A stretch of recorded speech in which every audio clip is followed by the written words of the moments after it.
क्या मुख्य चुनाव आयुक्त ज्ञानेश कुमार ने किया है महिलाओं का अपमान? क्या ज्ञानेश कुमार के दिमाग में भरी है मनुस्मृति जबकि होना चाहिए था संविधान? राहुल गांधी ने क्यों कहा कि ज्ञानेश कुमार को किसी कार्रवाई से बचाने के लिए भविष्य में पीएम मोदी ने कर दिया है कानून का इंतजाम?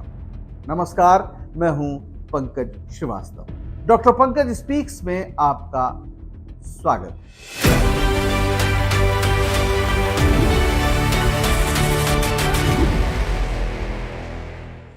राहुल गांधी इस समय बिहार में वोट चोरी के खिलाफ एक बहुत बड़ी यात्रा निकाल रहे हैं। लाखों लाख लोग उनके साथ चल रहे हैं और यह सवाल हर तरफ पूछा जा रहा है कि क्या एसआईआर यानी स्पेशल इंटेंसिव रिवीजन के नाम पर गरीबों का, वंचितों का, अल्पसंख्यकों का वोट वोटर लिस्ट से गायब किया जा रहा है।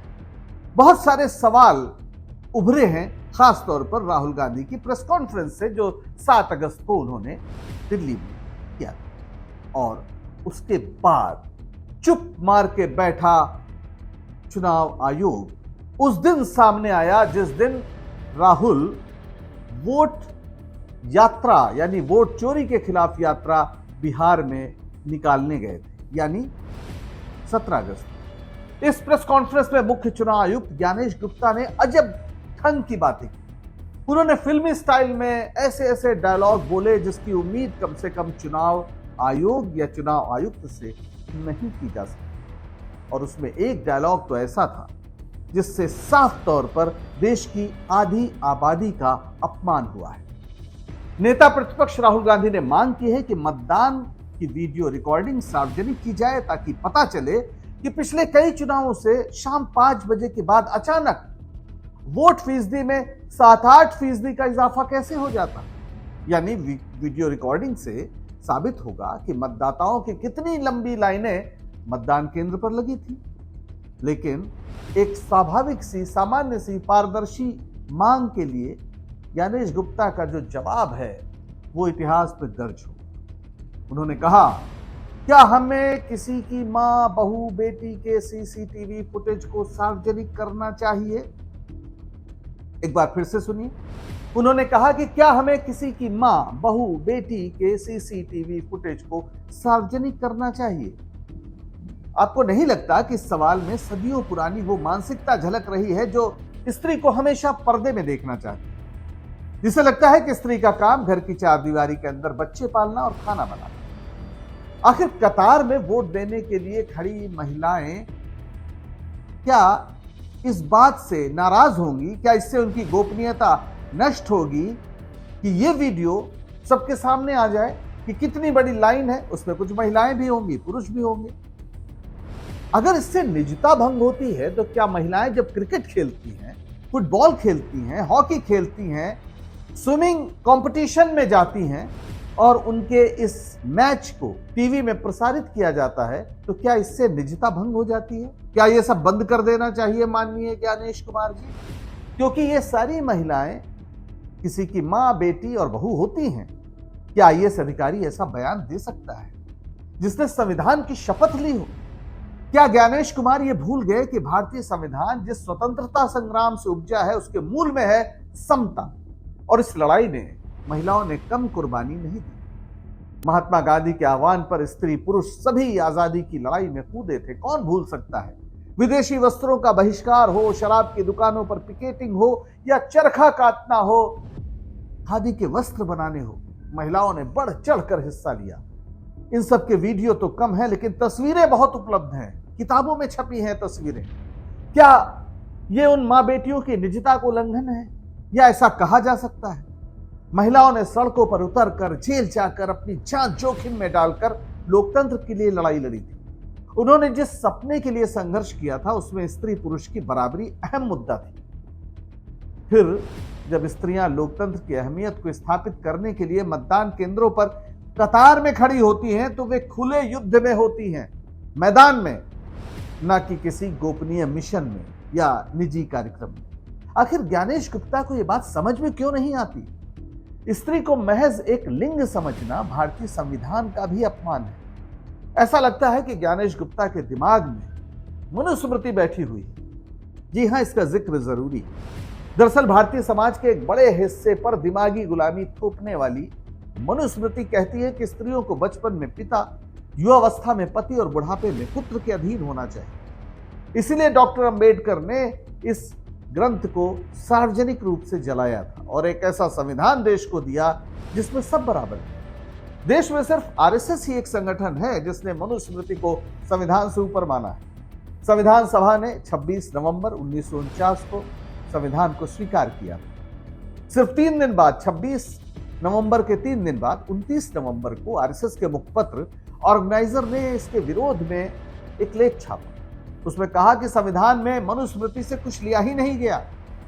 प्रधानमंत्री मोदी भी उसी आरएसएस के स्वयंसेवक रहे हैं जो मनुस्मृति को आदर्श मानता है, जिसमें स्त्रियों और शूद्रों को गुलाम बनाने की तजवीज की गई है। बताया गया है कि यही होना चाहिए। इनके एक आदर्श सावरकर भी हैं, वही माफी वीर सावरकर, जिन्होंने मनुस्मृति को हिंदू लॉ बताया है और चाहते थे कि देश में मनुस्मृति लागू। तो क्या ज्ञानेश गुप्ता सरकार की सेवा करते करते संघ की भी सेवा करने लगे? वो उस विचारधारा से भी प्रेरणा लेने लगे जिसने प्रधानमंत्री मोदी को आकार दिया है। आखिर महिलाओं का वोट देना उन्हें निजता का उल्लंघन कैसे लग सकता है? सच तो यह है कि भारतीय लोकतंत्र में महिलाओं का भी साझा है। इसे हर कमजोरी से बचाने, इसे मजबूत करने की सारी जिम्मेदारी उनकी भी है, क्योंकि वह भारतीय स्वतंत्रता संग्राम ही नहीं, महिलाओं के वैश्विक संघर्ष की विरासत का भी हिस्सा है, जिन्होंने महिलाओं को वोट का अधिकार दिलाने के लिए अभूतपूर्व संघर्ष किया। इतिहास के कुछ पन्नों को पलटना जरूरी है। चलिए इंग्लैंड चलते हैं। 1215 में मैग्ना कार्टा के साथ वहां के राजा के अधिकार सीमित कर दिए गए। एक सिलसिला शुरू हुआ। 1688 में गौरवमयी क्रांति हुई जिससे संसद की सर्वोच्चता स्थापित हुई। लेकिन संसद में जाएगा कौन, यह तय करना थोड़ा मुश्किल था। तो वोट का अधिकार सिर्फ पुरुषों को दिया गया जिनके पास संपत्ति थी, जो टैक्स देते। यह सिलसिला अगली 2 शताब्दियों तक चला। 1860 और 70 के दशक में महिलाओं ने भी आवाज उठाई। कुछ संगठनों ने शांतिपूर्ण तरीके से महिलाओं के मताधिकार की मांग शुरू की, लेकिन जब लंबे समय तक नतीजा नहीं निकला तो 1903 में एमलिन पैनखर्स्ट और उनकी बेटियों ने women's social and political union WSPO एक संगठन बनाया इस नाम से। यहां से उस आंदोलन को उग्र कर दिया गया, यानी इसका नाम था सफ्रेजेट आंदोलन। इस आंदोलन का नारा था डीड्स नॉट वर्ड्स, शब्द नहीं काम चाहिए। सफ्रेजेट आंदोलन के तहत महिलाएं सरकारी दफ्तरों पर हमला कर रही थी, खिड़कियां तोड़ देती थी, सार्वजनिक संपत्ति का नुकसान पहुंचाती थी, रेल की पटरियों पर लेट जाती थी, यहां तक कि खुद को आग लगा देने की धमकी तक देती थी। कई बार उन्हें जेल में डाला गया। जेल में उन्होंने भूख हड़ताल की, हंगर स्ट्राइक, जिस पर सरकार ने जबरन खाना खिलाने की अमानवीय नीति अपनाई।